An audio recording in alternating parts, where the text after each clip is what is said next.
नमस्कार साथियों, आइए देखते हैं समास को कैसे 5 मिनट के अंदर पूरी तरह से समझेंगे। शुरुआत करते हैं समास के बारे में। साथियों, समास की बात करें, समास का शाब्दिक अर्थ क्या होता है? समास का शाब्दिक अर्थ होता है संक्षिप्त रूप। समास का शाब्दिक अर्थ क्या होता है? संक्षिप्त रूप होता है। जबकि इसके विलोम की बात करें साथियों, विलोम इसका क्या होता है? व्यास होता है। ठीक है, परिभाषा क्या होती है इसकी? दो या दो से अधिक पदों का संक्षिप्त रूप क्या कहलाता है? समास कहलाता है। जैसे मैंने कहा गगन को चूमने वाला, तो एक शब्द में आप क्या बोलते हो? गगनचुंबी बोलते हो। तो इसका मतलब गगनचुंबी क्या है? समास है या सामासिक पद है। अच्छा, इसके अन्य नाम की बात करें, अन्य नाम क्या होता भाई? अन्य नाम की बात करें तो इसका अन्य नाम क्या है? सामासिक पद है, सामासिक पद कहते हैं। या इसके अलावा साथियों क्या कहा जाता है? समस्त पद भी कहा जाता है। क्या कहा जाता है? सामासिक पद या समस्त पद भी कहा जाता है। इसमें मुख्यतः कितने पद होते हैं? दो पद होते हैं। जो पहला पद होता है उसको पूर्व पद कहा जाता है, जबकि अंतिम पद होता है उसको क्या कहा जाता है साथियों? उत्तर पद कहा जाता है। ये समास से इतना महत्वपूर्ण पॉइंट्स है। बाकी आगे बढ़ते हैं तो समास के भेद की बात करें। समास के भेद कितने होते हैं? 6 भेद होते हैं। अव्ययी भाव समास, तत्पुरुष समास, कर्मधारय, द्विगु और द्वंद्व, और क्या होता है साथियों? बहुब्रीहि समास होता है। ठीक है, चलिए भाई पढ़ते हैं अव्ययी भाव समास के बारे में। अव्ययी भाव समास की परिभाषा क्या होती है कि जिस समास का पूर्व पद प्रधान या मुख्य हो तथा उत्तर पद गौड़ हो उसे क्या कहते हैं? अव्ययी भाव समास कहते हैं। जबकि बात करें अगर हम लोग अव्यय पद, या कह सकते हैं दूसरे शब्दों में कि जिसका अव्यय पद प्रधान हो उसे भी क्या कहते हैं? अव्ययी भाव समास कहते हैं। पहचानने का तरीका क्या है साथियों? पहचानने का तरीका जरा देखिएगा। उपसर्ग प्लस शब्द अगर लिखा हो, उपसर्ग प्लस क्या लिखा हो भाई? उपसर्ग प्लस अगर शब्द लिखा हो तो आप देखिएगा कौन समास हो जाएगा? कहेंगे सर अव्ययी भाव समास हो जाएगा। जैसे आजीवन में आ उपसर्ग है, प्रतिदिन में प्रति उपसर्ग है, भरपेट में भर उपसर्ग है, बेहिसाब में बे उपसर्ग है। इनसे बना शब्द जो भी होगा वो अव्ययी भाव समास का एग्जाम्पल हो जाएगा।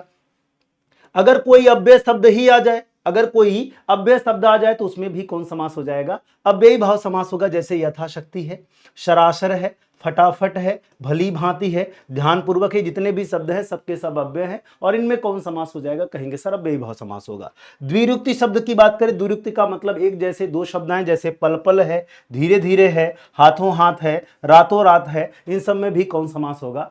अव्ययी भाव समास होगा। बड़ा आसान तरीका था अव्ययी भाव समझने का। आगे बढ़ते हैं, बात करें तत्पुरुष समास की। तत्पुरुष समास की परिभाषा क्या होती है? इसका पूर्व पद गौड़ होता है, उत्तर पद साथियों क्या प्रधान या मुख्य होता है, जबकि पूर्व पद की विभक्ति का क्या हो जाता है साथियों? लोप हो जाता है। उसमें भी क्या होता है? तत्पुरुष समास ही होता है। परिभाषा इसकी महत्वपूर्ण भी है, पहचान भी है।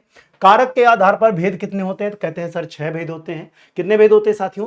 6 भेद होते हैं। पहचान कैसे करते हैं? समास विग्रह का पहचान होती है, पूर्व पद रहता है, विभक्ति रहती है, उत्तर पद। यानी कहने का मतलब यह है कि जिस समास का समास विग्रह करने पर दोनों पदों के मध्य कारक की विभक्ति आ जाए, जैसे लिखा हुआ है रोग से ग्रस्त, रोग से क्या लिखा है साथियों? ग्रस्त लिखा हुआ है। अब अगर आप इसको एक शब्द में बना दे, कहेंगे सर क्या हो जाएगा? रोगग्रस्त हो गया साथियों। तो अगर आपसे पूछा जाए रोगग्रस्त में कौन समास है, देखिए समास विग्रह करने पर दोनों पदों के मध्य में क्या आ गई है? विभक्ति आ गई है। अगर ये विभक्ति आ गई है इसका मतलब है इसमें कौन समास हो जाएगा? कहेंगे सर तत्पुरुष समास हो जाएगा।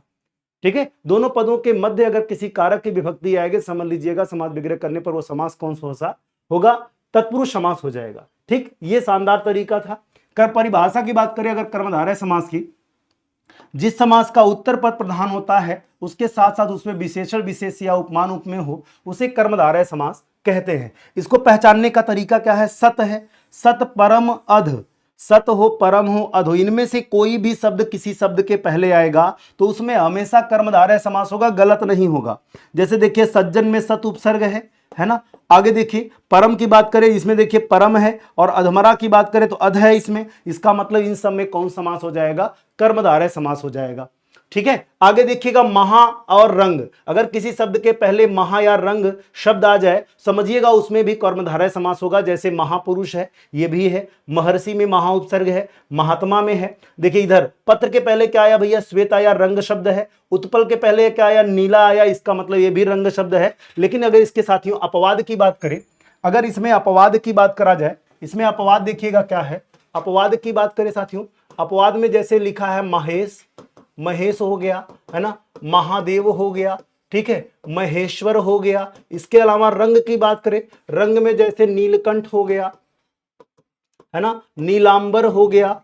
ये जितने भी शब्द हैं, पीतांबर हो गया, ये जितने भी शब्द हैं ये सब में बहुब्रीहि समास माना जाएगा।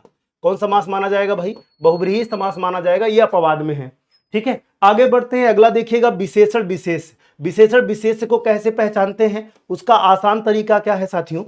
उसका आसान तरीका है कैसा, देखिए विशेषण में कैसा का प्रश्न करने पर जो उत्तर मिलता है वो विशेषण होता है, कौन का प्रश्न करने पर जो उत्तर मिलता है वो क्या होता है साथियों, विशेष होता है। जैसे नवोढ़ा की बात करें, नवविवाहित स्त्री, यानी वह स्त्री कैसी है, कहेंगे सर नवविवाहित है, ठीक है, इसका मतलब इसमें भी कर्मधारय समास। विश्वास कैसा है, कहेंगे सर अंधा है, तो विश्वास कैसा अंधा, ये विशेषण हो गया, और अंधा कौन है, कहेंगे सर विश्वास, ये क्या हो गया, विशेष हो गया। इसका मतलब इसमें भी कौन समास हो जाएगा, कर्मधारय समास।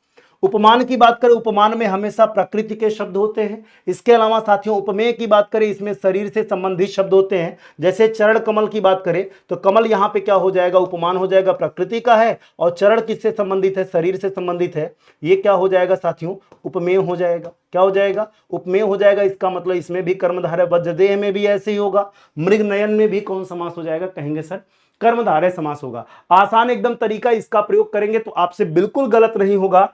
चलिए भाई, आज के लिए इतना ही, मिलते हैं नेक्स्ट पार्ट में समास के, उसमें पूरी तरह से समास कंप्लीट हो जाएगा।